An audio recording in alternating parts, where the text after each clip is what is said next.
Good morning all students. आज हम +2 class में आपकी पोल साइंस में लेसन नंबर 6 करने जा रहे हैं, जिसका नाम है लोकतांत्रिक व्यवस्था का संकट। कि जो हमारे देश में लोकतंत्र हुआ था, उसकी व्यवस्था हुई थी, उसके लिए क्या क्या संकट आए थे। हम पहले लेसनों में पढ़ चुके हैं कि कैसे देश के लिए क्या चुनौतियां थी, कैसे सरकार बनी, कैसे कांग्रेस सरकार आई। ठीक है, तो बात 1967 की है, जब भारतीय राजनीति में बहुत से बदलाव आए। इंदिरा गांधी थी जो वो एक क्या थी, कट्टरवाद नेता थी। उनकी लोकप्रियता अपने आप ही चरम सीमा पर पहुंच चुकी थी।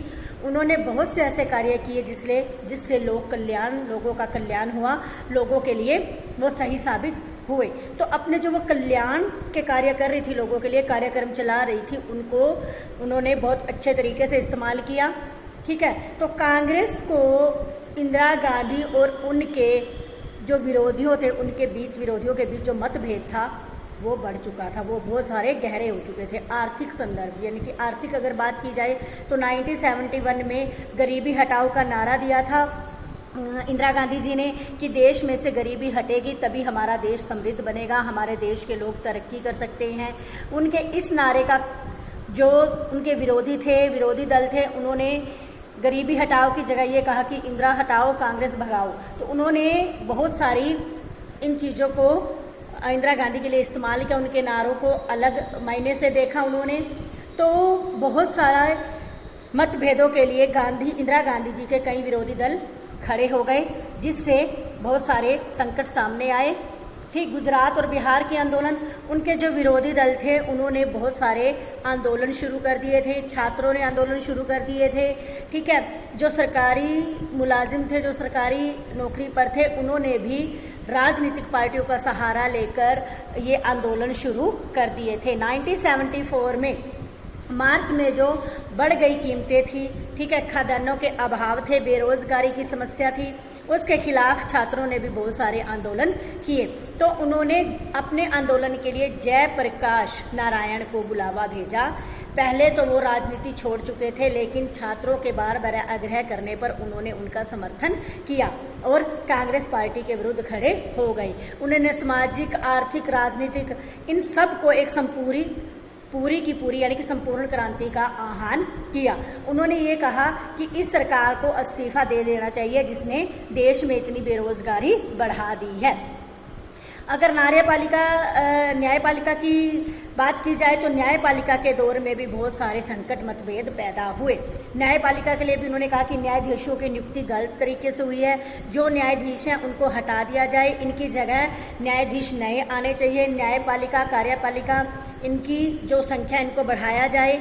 ठीक है, तो इन्होंने बहुत सारे आंदोलन आगे चलकर देश के लिए बढ़ाए। जयप्रकाश नारायण का ये कहना था कि ये आंदोलन एक जगह तक सीमित ना रहे, पूरे देश में ये आंदोलन होने चाहिए।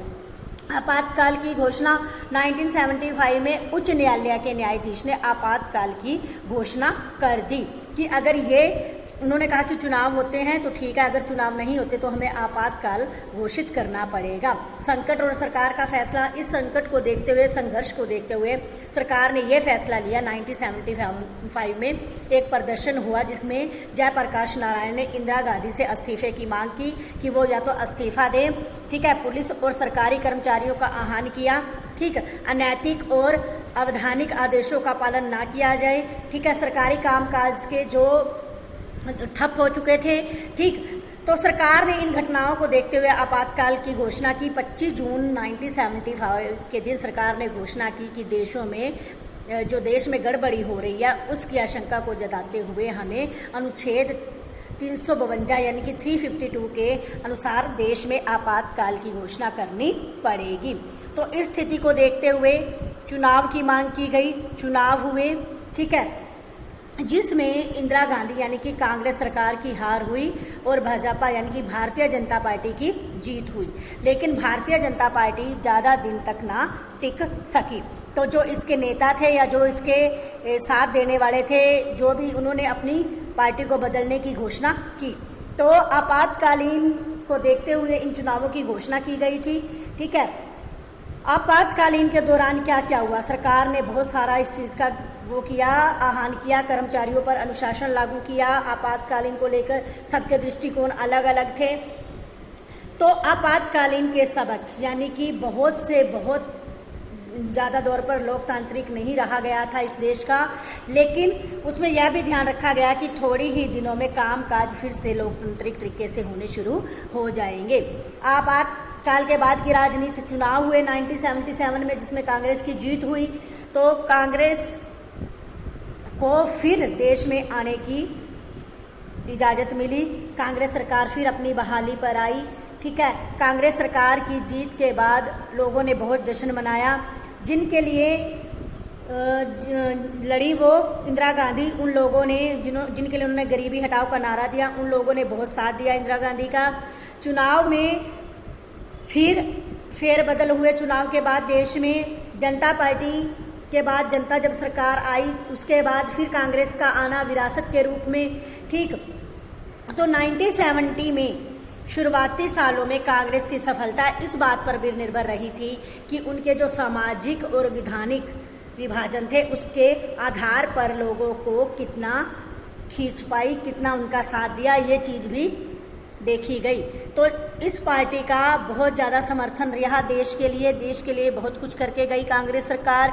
ठीक है, लेकिन जो इन्होंने अपनी भूमिका निभाई अन्य पिछड़ी जातियों के लिए, जनजातियों के लिए कुछ सीटें आरक्षण की, ठीक है, केंद्र की जनता पार्टी की सरकार, ठीक है, ये सब ने मिलकर काम किया और देश को एक नया मोड़ दिया।